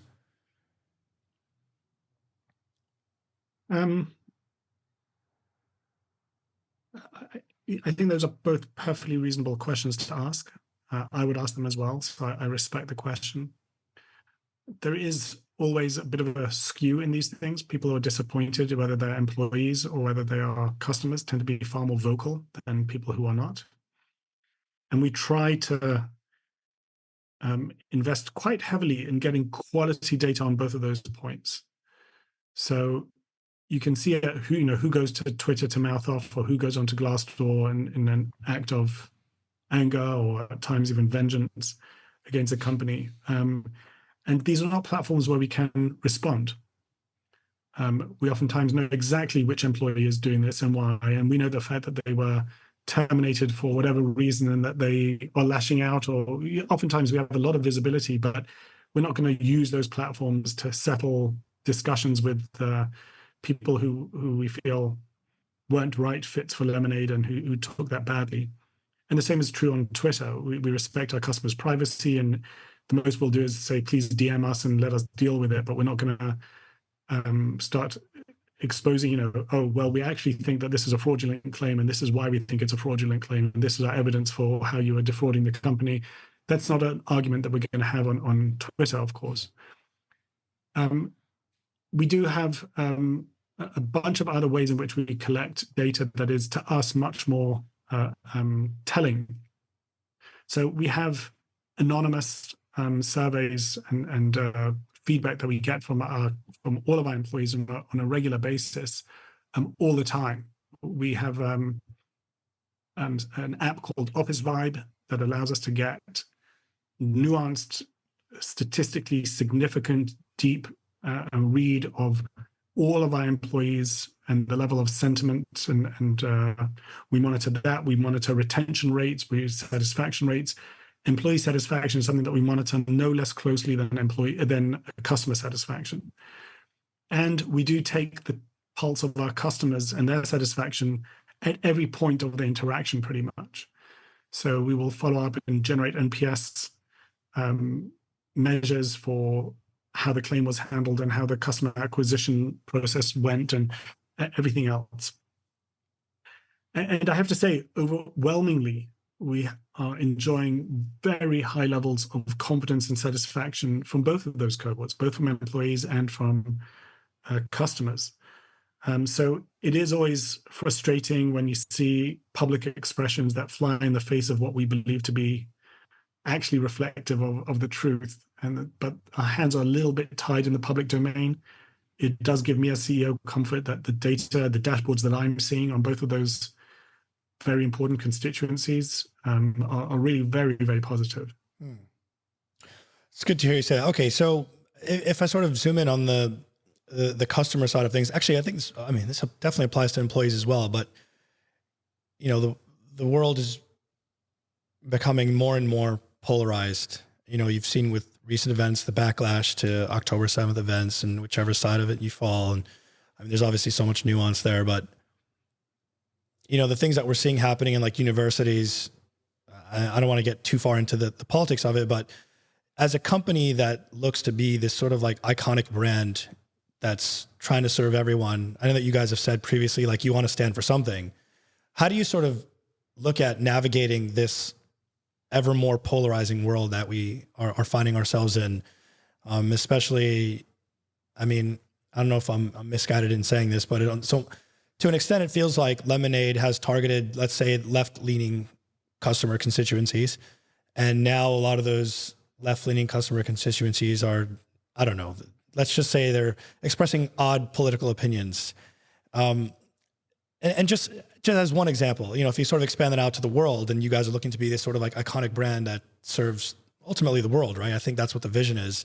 How do you sort of look at navigating all these things? Because, it's so fast moving, and, you can see how companies get caught up in the backlash, like your Bud Lights and, Disney, Apple, so on and so forth. People are on all different sides of all these issues now. It's like people are being forced as consumers to sort of pick who they're going to support with their dollars. How do you look to sort of address that as a publicly traded company and as an insurance company? It's a great question, and these are perilous waters, and you do see a lot of companies misstepping, and understandably so. And I've seen people on Twitter wonder why we are so woke, which I find bemusing, because I don't think of myself that way at all. I think the positions that we have taken are sensible and centrist positions. They are principled, but they are not extreme, and they are not woke. Let's look at there's only a handful of things on which we've taken a public stance. One is we said that we're not going to invest in polluting industries. I don't think that is far outside of the consensus, or should be. If you're a climate denier, then that's one thing. But if you understand that there are climate changes and that actions have consequences, then us really reassuring you that we're not going to invest your premiums in coal and other polluting industries, I think that should be something that everybody can get behind. This is not party political, whether you're right wing or left wing. We as a human species need to do more to protect the planet. And it's really galling to me that insurance companies in the US have $500 billion of consumers' premiums invested in the very things that are causing them the harms that they suffer from. So how do I offer you a policy to protect you against wildfires and then invest those dollars in the very things that are causing an increase in wildfires? And same is true for other weather patterns or health insurance, and the same or life insurance. So that's one position on which we took. And we did not get a lot of backlash. I wouldn't have anticipated getting a lot of backlash. We did do something that flies in the face of common practice of insurance companies, but I think it's a principled position. We have to invest your premium dollars somewhere, and we think it's the right thing for insurance companies to do. By the way, insurance companies in Europe have taken a similar position by and large. In America, for some reason, that's not the case. The second thing that we took a principled position on is insuring guns. gun ownership is a controversial and a somewhat party political point in the US, of course. But I don't know how we avoided it. In insurance policies that we write have property and liability coverage. So we insure your gun, it's covered in our policies, and we insure you from damage that you may cause with your gun. That is just kind of baseline, because one is liability and one is property, and that's included in the policy. So we can pretend that's not the case. We can ignore the responsibilities that attach to gun ownership, or we can be thoughtful about it. And what we said is that, not that we won't insure guns, and we didn't take a position on whether gun ownership is good or bad, but we said that we as an insurance company want to ensure that the guns that you have are carefully stored and responsibly used on pain of losing coverage.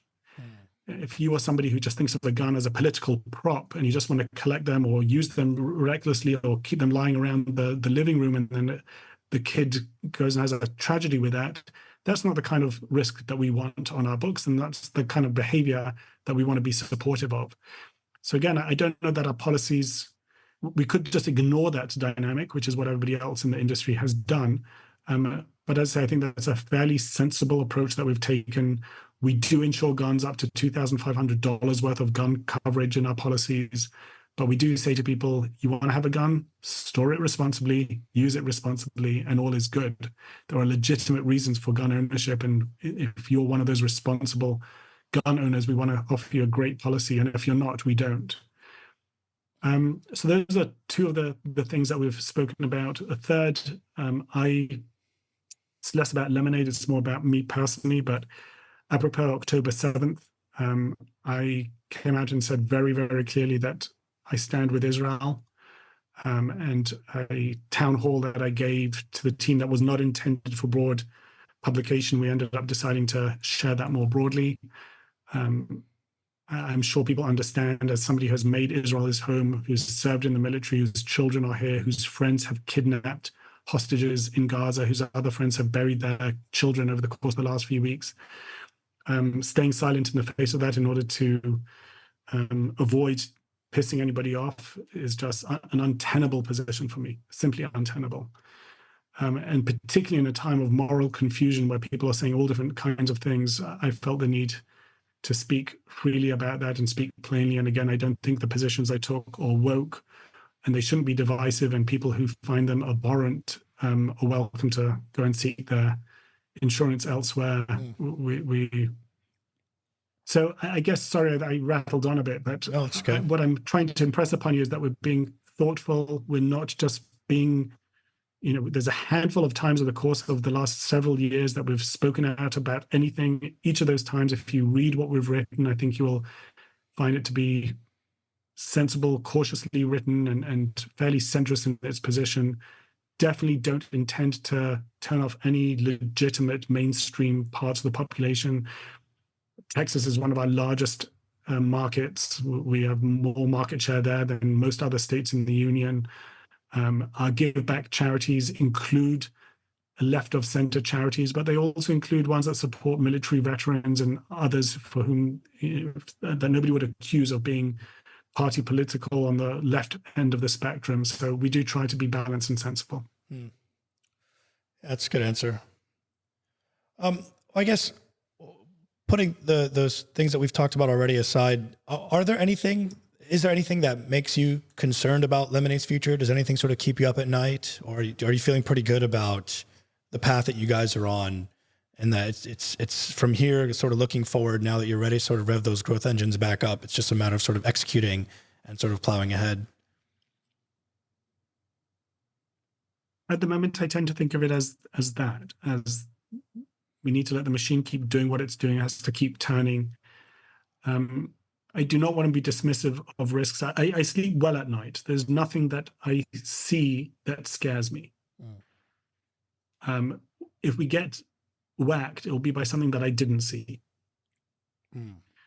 So, which doesn't mean it doesn't exist. It's just sufficiently amorphous, or I don't have the vision to see it coming. So I think, if we get whacked, it'll be by something that I'm unaware of today. The risks that I can articulate are ones that I think are reasonably under control. And they tend to be kind of generic. There's execution risk, there's weather risks, there's regulatory risks, there's AI regulation risks. There are things that, talent that we are dependent on and were they to leave. And I don't want to be dismissive. If they all came together, that would be a bad day for Lemonade. But I think you play the odds, those are all reasonably under control. There was a time in Lemonade's existence where the risks were binary and existential and crystal clear. We spoke about the New York regulator. And had they not ultimately given us a license, there would have been no Lemonade. In the early days, those reinsurance agreements were necessary because the regulator wasn't going to give us a license initially without some name that they were familiar with standing behind us. So in the early days, we needed that. In the early days, we didn't know if customers were going to buy a policy or distrust a new company with a juvenile name. There were a lot of things that could have killed the business in the early days that did keep me up and were highly crystal clear risks that were existential in their nature. I'm not aware of anything quite like that today. And so what would you say are the limiting factors, let's call it, for Lemonade to just sort of, aggressively move forward? Because I think you said at the outset, the mission objective of the company is to grow as quickly as possible. Is the sort of limiting factor at the moment money? Because you need the money to onboard new customers? Yes. Okay. Interesting. Yes. So this is something sorry to interrupt you. This is something I've explained to many people. I'm like, if you look at the way Uber grew, like they just raised hordes and hordes of money from private markets and just grew at losses, huge losses for a number of years. And look at where they are now. Like it took them a lot of time, to get to where they're at. But they sunk a lot of money gaining customers. And I think that's just the reality of a growth company and a growth company like yourself. And so I'm going to jump around here a little bit. If we can sort of go to the financing parts, because we're talking about this as being like this is the key limiting factor at this point, right? It's just capital, right? Capital and tolerance for losses. Right. Okay. So because you deploy that capital now and you will register a big loss now, even if it was money well spent that will return 3x a few years down the road. Yeah. Okay. So, but then as you look to grow, should we expect that the loss ratios are going to start creeping back up? They will, right? Inherently, or is the LTV modeling getting so good that they? No, I don't think so. I think we're on a path to improving loss ratios. What I meant is that the losses themselves. So growth entails investing in CAC, in customer acquisition, in marketing. And because we're not a broker-based business, where you pay as you go, we have all those expenses up front. So day one, you suffer all the losses. And even with our synthetic agents program, which is using somebody else's capital, on the P&L, it will appear as a loss, even if it was not using our cash to achieve. So the faster we grow, the more near-term pressure there is on EBITDA. That's what I meant. Okay, no, fair enough. Thank you for clarifying that. Well, when you think about growing, how do you sort of prioritize growth? Is it cross-selling, more bundling, upselling? Are you looking at, because I know you're not live in all 50 states. I think you're only live auto in like about 5 states, if I'm not mistaken. And so, how do you sort of prioritize growth? What are the factors that you look at? It's a great question. The number one thing that we've done in terms of prioritization of growth has been something that we discussed earlier, which is the LTV to CAC modeling. I have a meeting with the team every week where we look at the LTV to CAC of all of our products and investments.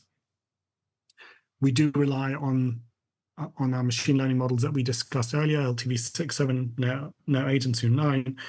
And the short answer to your question, I'll give you a slightly longer one, is that allocates our dollars, and that's where we invest in growth. And I think that's 80% of the story. LTV to CAC omits a couple of things. So LTV to CAC by design is a long-term approach, because it says, although I apply a cash, a discount for the time value of money, I am looking at how much I invest $1 now, how much will it pay me back over time in today's values? But I may be out of pocket for a year, for 2 years, for 3 years, and that may be worth it because they'll stay with me for 30 years and create an amazing annuity that returns that. And certain products will be more long-term in their nature. Homeowners, for example, is more more permanent than renters, which is more transient. So one of the things that you overlay on top of LTV to CAC is stuff like, well, for how long will we be out of pocket? Certainly that was true before the synthetic agents deal, which has really helped redress that. And that also matters for cash management. That also matters for EBITDA management. I want to lean into the long term, doing the right thing for the long term. And as I say, that's 80% of the weight goes there. And yet, cash management and near-term results management will, at the margins, moderate what we would otherwise be doing. Yeah. Short-term focused thinking sometimes, unfortunately, from investors. I'm going to jump around here because I know we've only got about 15 minutes left. Why do you think, I mean, this is my personal take, but this certainly is what it seems like. Why do you think that there are so many analysts who cover Lemonade, many of whom come from the underwriters who, were involved in the IPO?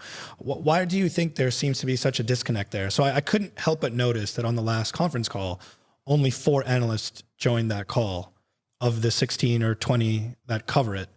And I think there are a lot of people who just don't really understand Lemonade's vision, what they're going for, the operating leverage you seek to achieve, all those sorts of things. What do you think is causing that disconnect? I mean, maybe I'm just like misperceiving it, but what are your sort of thoughts there?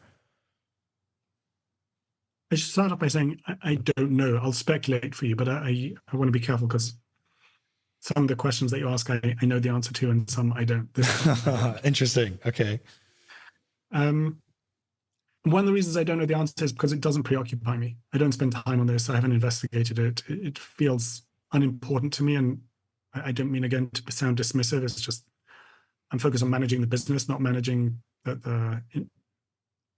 analysts think. But I think there's 2 or 3 dynamics at play. Specifically, our last earnings call turned out to be on a date that a few other major insurance companies were announcing concurrently. So analysts had to choose which call to attend, and there was some scheduling snafu in that regard. So it was under-attended relative to what we usually see. I think that explains that specific data point that you mentioned.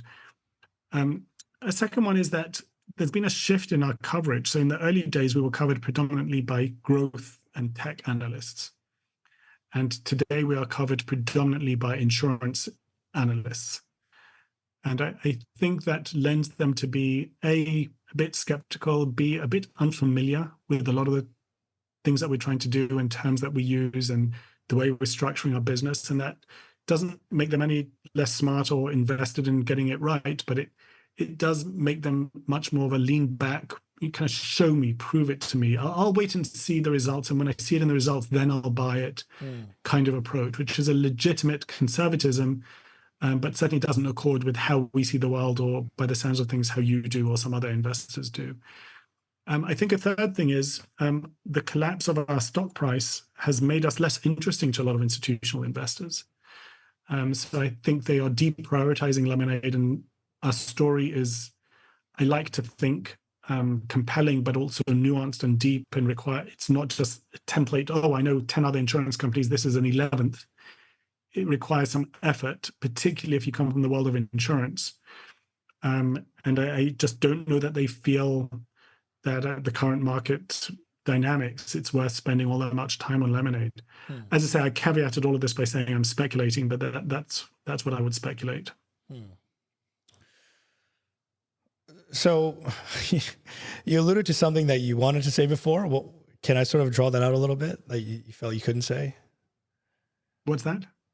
Remind me? I thought you said that when I asked about why do you think they seem so disconnected from the company. You said, I think I have an answer, but I thought you said something you don't want to say it. Well, can I draw that out a little bit more? No, I'll add one more thing. Okay. I don't remember what I said. Okay. But I will add one more thing that may surprise you or may not. And hopefully our friends on Wall Street, analysts, will have given up before the hour and 50 mark of this. Or they will not take offense to what I'm about to say. The Wall Street analysts have changed beyond compare in the eyes of investors over the course of recent years because of what's known as Rule FD. So once upon a time, analysts had really privileged access to management and to data, and listening to what analysts said, the bank's analysts, the investment analysts, was a very smart thing to do because they knew more than you, Neil, would ever know about the company. A bunch of years ago, the law changed and companies are precluded from telling analysts anything material that they don't tell the whole world concurrently. And therefore, really, the notion that these analysts will have a better understanding of Lemonade than you will seems exceedingly unlikely to me. And I think they have been, there are people who track their buy and sell recommendations. I'm not talking about Lemonade, just in general. And you'll see that they have as a category, they have a very poor track record ever since they lost their advantage play. And it's one of the reasons that not only I don't pay that much close attention, but I don't see it moving our stock. I don't see their buys and their sells mattering so much. In the early days, the Motley Fool came out with a few strong buy recommendations. Yes, I remember. About Lemonade. That moved our stock more than Goldman Sachs' analysts ever did. So I think that just gives you a sense of how the power has shifted within the world of kind of investor advisors, if you like. So you have a lot of long-term investors who are deep in the red. I'm still buying. But you also have a lot of short sellers who are piled in on the stock. I think the last time I checked, it was something between 30 and 34% of the float is sold short. I do think that there's you may or may not care or be aware, but there seems to be like this perception in the market amongst many of these market participants that Lemonade exists within this group of companies, pardon the language, but they're known as shitcos. That's the literal terminology that these like hedge fund long short types use. And they're sort of bucketed with a lot of these companies that came to market through these SPAC vehicles and with these lofty presentations and high promises of what they would achieve. And then, their stock prices went up and then everyone sold and then the stock prices have since cratered. And I think that Lemonade gets a lot of that same criticism. I'm not sure that it's warranted. I think that, you as a founder and the early insiders and the people who backed the company from the VC stage rounds, they all did the right things by taking some forms of exit, taking some capital off the table. I think that's perfectly fair. But I think that provides sort of like one data point to these sort of like, let's call it these like short selling hedge funds that gives them this perception that Lemonade should exist in the same category of shitcos. Oh, look, they sold at the top and they IPO'd and it was all just nonsense and bogus and their AI is not real. So I'm just sort of sharing that with you. That I've spent a lot of time sort of like scouring every corner of the internet to try to find like, what is it exactly that people think about Lemonade and why do they think what they do? Like I've created like anonymous accounts to like engage with some of these people, to question them, get into their minds. And this is what I'm finding. And I just find that it's so misguided. And I think that this conversation has been really helpful for me to sort of like, I think my confidence level in Lemonade was at about 65 to 70%. I think having been able to sort of round out these last few years of research and having this sort of direct conversation with you, it's definitely shot up to somewhere in like the 80 to 90% range. I totally acknowledge that there's a lot of execution risk ahead for you guys, and I'll be here following it along the whole way because I'm a supporter of what you guys are doing. I think just generally speaking, conceptually, what you're bringing to insurance, this whole idea of switching it from this bilateral relationship where it's like you against the insurance company and they make money if you make a claim, and sort of converting that to sort of becoming this sort of trilateral relationship with the charitable giving and just sort of building out the company on this like software infrastructure layer. I think there's a lot to be said about that. And I think the future that you guys have, and I'm really looking forward to seeing how you guys execute over the coming years. I mean, I've genuinely got about like 45 minutes more of questions that I've had to skip, but I do want to be respectful of your time and also thank you as well for the last hour and 55 minutes. I sort of want to leave you with the last 5 minutes. Is there anything that you want to say to sort of just investors or just sort of, actually, you know what? Sorry. Before a sort of closing statement, I just saw the news today that you guys came out with this sort of like InsurTech, almost like coalition.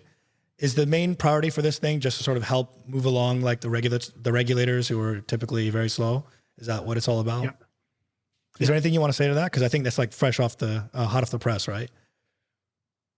Let me just address a couple of words about what you said beforehand, and then we can move on to that if that's Sure. okay. I confess I wasn't aware of anybody thinking of Lemonade as a shit co. That's not how I think about it, and that was interesting, and I appreciate you creating your fake accounts and doing what you needed to do to track that down. I have been somewhat confounded by the strength of the short interest in Lemonade. When our stock was at 180 or 160 or 150, I got it. It's a curious thing. I didn't like the stock there. Nobody asked me, and I don't intervene in any way, shape, or form. But I felt that, when we IPO'd, take stock, we IPO'd not that long ago, but we have 5x our business since our IPO. Over 14 quarters, we have 5x our business. The gross earned premium increase that we announced in Q3 is greater than all the gross earned premium when we IPO'd. We are a very, very different company today than we were when we IPO'd. So when the stock shortly after IPO went up to a $10 billion market cap, I felt that the level of expectation inherent in that kind of valuation made me as the CEO feel very uncomfortable, because it seemed almost like it seemed like an unreasonable level of expectation. And I didn't take that valuation all that seriously. I did a town hall, and I told people, some of whom just reminded me of this a few days ago, that I said to them, I'm telling you now that this valuation isn't real, so that when the stock goes to 12, and I tell you that as well, you'll believe me. And when the stock was at 12, one of our executives said to me, do you remember you told me this 3 years ago? Interesting. So I said that wasn't real. And I am of this isn't investment advice or anything else, but I have felt that the valuation in recent months has been equally unreasonable. I agree. Way overshot to the downside. Yeah.